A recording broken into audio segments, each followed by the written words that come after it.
They say, the hadith says, they put a saw, you know those big saws, I imagine, the ones that you cut the tree trunks with in the olden days, you know, one man pulls that one, on his head, and they cut the priest down the middle. And then he cut the wazir.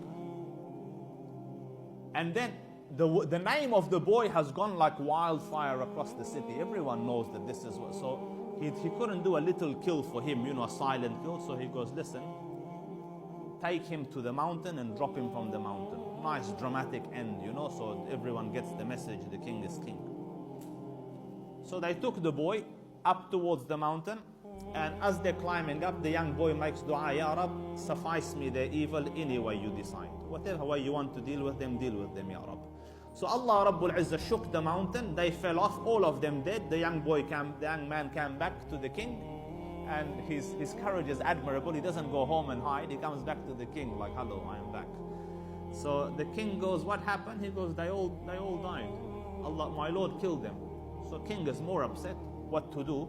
All right, got another 20 or so people, take him in the ocean, chuck him into the sea, let him drown. Went into the boat, so he goes, Ya Rab, deal with them in any way you choose.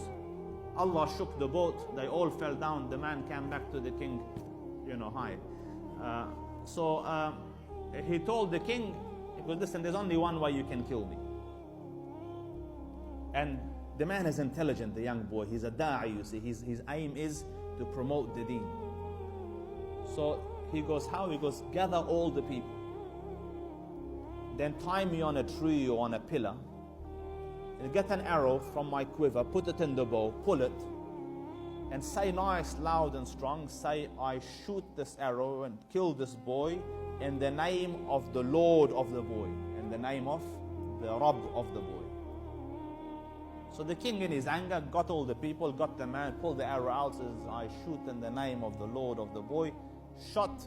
And they have all heard, everyone's heard, one batch of people went, died, the king can't kill him, went another one batch, they all died. All their families are probably mourning, of all those 20, 40 soldiers that died, everyone knows. So this boy, the man shot, and it hit him, and the young man died. But everyone became believers, because the man has confessed there's a true God. So the king got angry, ordered his soldiers to dig trenches, like dig pits, put fire in the pits, burnt it till it's very hot. Brought the civilians who had believed on the edge of the pit. Do you believe in, disbelieve in what you believe in? They said no. Push him in. Push him in. And the last, they say, was a young mom with a little infant. And she looked at the child feeling emotional, that because of him, maybe to save him. So they say he looked at her and said, you're on the truth, stay firm. So she jumped with the child into the fire.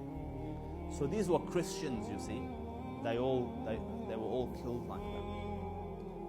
But two ran away, and they went and eventually reached Ethiopia, where the big Christian emperor An-Najashi is. The Nagas. The Nagas is the title of the rulers of Ethiopia, An-Najashi. And he's a devout Christian. Even at the time of the Prophet, the other Najashi, that they went to him and he embraced them, devout, pious person.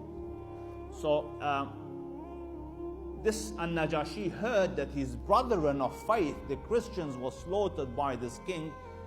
He got angry, organized a army, 70,000, went there, and he said, trample on the soils of Yemen, kill the king, take a third of them hostage, and so on. And so he sent two generals.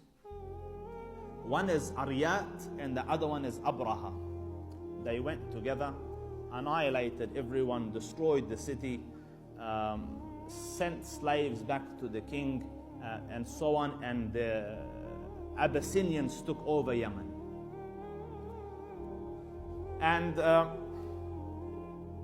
the two generals, two people in similar positions, their ambitions take over. One tries to take the seat from the other, and so on. So they were annoying one another, not listening to commands, this and that. Eventually, half of the army supported Abraha, half supported the other one, and they were going to have a fight. So Abraha says, listen, instead of killing soldiers, me and you will have a duel. Me and you go, we'll have a fight. Whoever wins becomes the general of the entire army. So in the olden days, how dueling worked, so what you do is you come to fight, and you bring what you call a second with you. So, say, if this person is coming to fight, it will be him and his best friend, or someone who will be, his second. And the other side will bring two, himself and someone else with him as well. And they will fight, and whoever wins or whoever dies. So they say Abraha was not physically wow, and the other man was solid, big, general. So the fight started, and the Aryat smashed him with his blade or with his spear, and he tried to defend it, but it cut through, and it got Abraha like this. Like it cut his eyebrow, cut the edge of his eye, slit his nose, and down his mouth. So because of that, they used to call him the one with the split face. Like Abraha al-Ashram, the one with the cut face. But as he got hit, and he's down, and the blade of this general is on Abraha, his second jumped and stabbed the general.